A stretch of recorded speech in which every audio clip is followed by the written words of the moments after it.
I come in peace, believe it or not. Believe it or not. I always come in peace.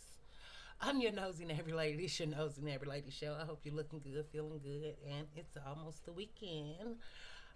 This video is about we've been seeing Jay-Z go viral over and over again for the wrong reasons or the right reasons, depending on how you feel. But in this video, I want to focus on black male podcasters and how they're paid or payola or how they're not talking about Jay-Z in a negative light, despite the fact that a lot of black people are in uproar about him going to Target with that vinyl record or CD or album or whatever we call these things these days for his 30-year thingy majig, whatever.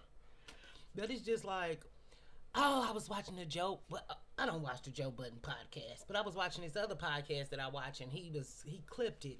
So they were like going off their way to not bash Jay-Z, and they were going off their way to not say nothing bad. And they're like, oh yeah, black people still go to Target, and I saw you in Target yesterday, and that boycott is over. It's not real.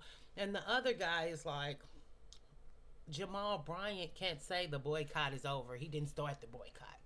And whether the boycott is real or not, I don't know.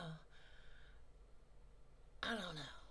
Target kind of high for me. A little too rich for my blood. But I did go in there and get some eggs one time. It was like the big thing of eggs for like $4. So I was like, this is a deal. I think it was like 30 eggs or something. Yeah, but it was just like, it lets you know that they bought and paid and they scared to diss Jay-Z and how he's a very vengeful man, and it shows you like when people are like, oh, you know, Rock Nation always suing somebody and always got lawsuits. It's like, oh, it's true. And you know, Little North Nation, oh, you know, Dame Dash and the Nicki Minaj dish and the Drake dish that he did dish, right? The diss for him to go and say, oh, I'm not doing disses and we y'all stop dissing till I start dissing. You know what I'm saying? So it just let me know how much black male creators or black male podcasts, when it's time to fight for something that's really black, they're not there. When it's time to fight for the black community per se, whatever that looks like, whether you believe in it or not, it's no real support for the black community. And black women are eating it up and buying it that there's a way to fix the black community. There's no way to fix the black community unless we address black on black violence. I like this video if you can. I always need your likes. But then, what did I write? Oh, even with the Charleston White. He was just, oh, Carmelo, free Carmelo Anthony. Depending on what side you on, whether you want them free or whether you feel like justice was served, it still was like this Charleston White is on one side. Hey, free Carmelo. I'm talking to the family. We're going to get appeal money. Let's raise this money. Then all of a sudden, now he's selling watermelon felon t-shirts. And whether I'm for Carmelo going to jail or not for Carmelo going to jail, putting this young man on a t-shirt, the joke, that's why I didn't talk about these, because my views are very biased. But I don't think it's appropriate that Charleston White and activists, because you know activists in the black community don't have to have credentials. They don't have to really care. They don't have to be anybody. Like Jay-Z is a rapper. How can he be a spokesperson for the black community? Oh, wait. Black people just put people on this pedestal just because, I don't know, because nobody really cares about the black community and nobody is really doing nothing for the black community. It's all a grift and a sham. You gotta ask the girls. They say civil rights was for black men's access to white women. They went to fight for that. They didn't fight to be in the homes through the civil court cases or the whatever. Take that to the Supreme Court. They fought to get access to white women. That's the narrative. Now, is it true? Is it false? It just depends on what you think, because the black community is only getting worse and worse. So it's given, was Malcolm X a grifter? Was Martin Luther King a grifter? Put that in the comments. What do y'all think? Because I just know the evidence shows that Al Sharpton and Ben Crump and whoever we looked up as black activists and spokespeople for the black community, if they're not talking about black on black crime, if they're not talking about fatherless homes, if they're not talking about gun violence, how do we fix the black community? But because it's fake. It's all pretend. It's not real. But Charleston White, just like many men, no real morals, no real values. I think he get like 10,000 an interview or something, 8 to 10,000, just to sit and spew random ghetto drunk uncle thoughts, and he's seen as a person with credibility. And then some people are like, "Oh, he's not credible and he's not smart." The majority of people who watch him think something about him. The fact that this man is walking around looking like somebody drunk uncle and spewing whatever he's spewing, depending on the day, for the money, which is genius. Genius, may I add. Anybody who can tell people something out their mouth and they pay to watch and get views, even though it's trash and you don't know what he really think or what he feel, and he's doing it for money and he's this popular, it shows what black people value. Are black women watching him? I see black women in his comments when he do interviews. I've watched them, but I didn't definitely ain't sent no money and definitely not promoting them to the top. I just started watching them because after that Vlad and Ari stuff, he kind of popped up, and then I was watching No Jumper through the Vlad and Ari, so that's kind of popping up, So I guess I'm in the manosphere, and I don't like it, but it's funner over there. It's funner. But whether they accept me or not, I can be in whatever group I want to be. No, I'm not in the manosphere. I'm in the content creation sphere. But really, it's no real solidarity. And black women are the only ones taking this stuff serious, like even with the Asian boycott. Do you think black women are going to sacrifice beauty and nails and hair? And yeah, black salons everywhere are packed out if you can find one near you, if their prices are in your price range. I haven't seen the black beauty supply around here yet. I've been actively searching since I've been here. And the only ones I know are owned by other races of people. So do you think I must not go buy me no hair? Well, I ain't got no money now. And I got all the hair I need. I need to stop being ungrateful and use what I got. I got too much hair, if you ask me. But it's just like the BLM griff. It was only about looting, violence. What changed? Did something change? Oh, all the statues got torn down, and people who weren't racist, they're racist now.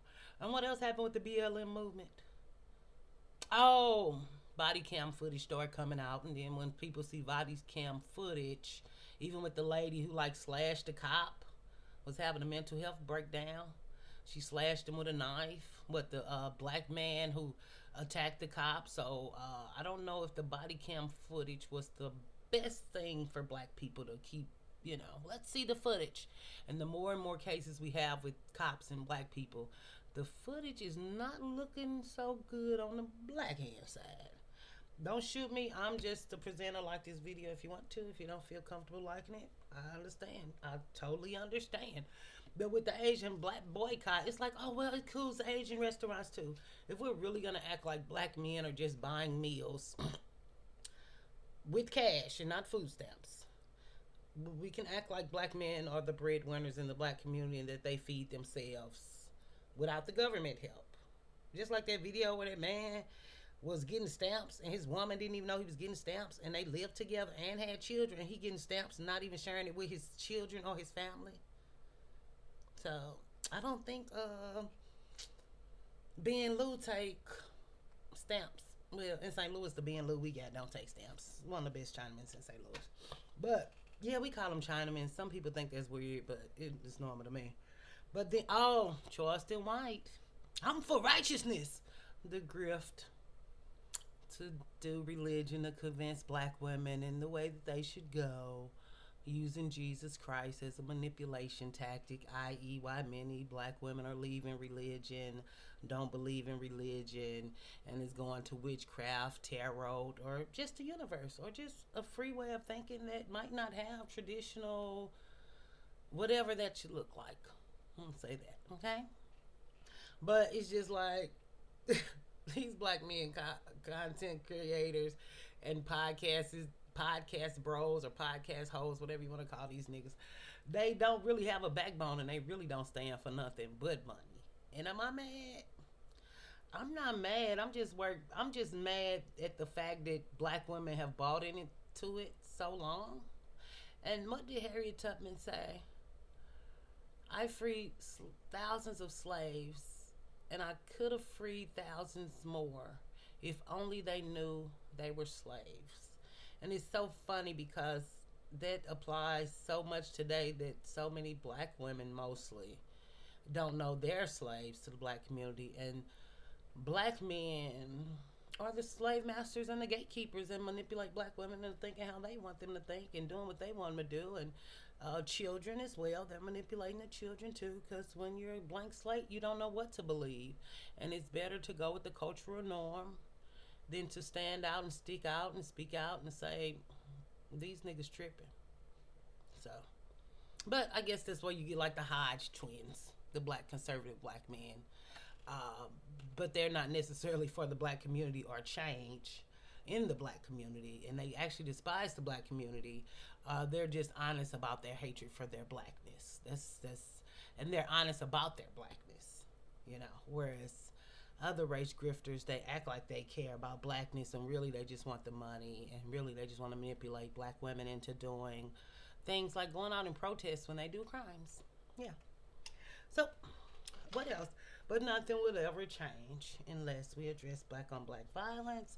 I don't know how you feel about this video, but I felt like we needed a video, and I felt like I wanted to make it. And I felt like this Jay-Z situation was a perfect segue into just talking about how black men don't want to be free.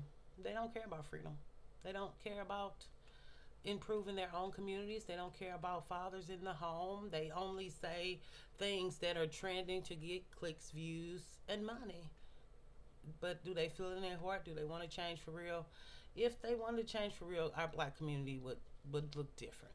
It would definitely not look like this. Okay? So whatever this is to you, violence, disruption, chaos, dilapidated buildings, dangerous places for our children to go. I don't know, honey. But it's up to every black woman individually to feel how you want to feel. And I respect that, and we agree to disagree. But this is just a video of how I feel about it. And bitch ass nigga shit. Stay beautiful, stay wonderful, you. And I'll see you on the flip side, dip side, next time. We'll do it again on 99 Trend.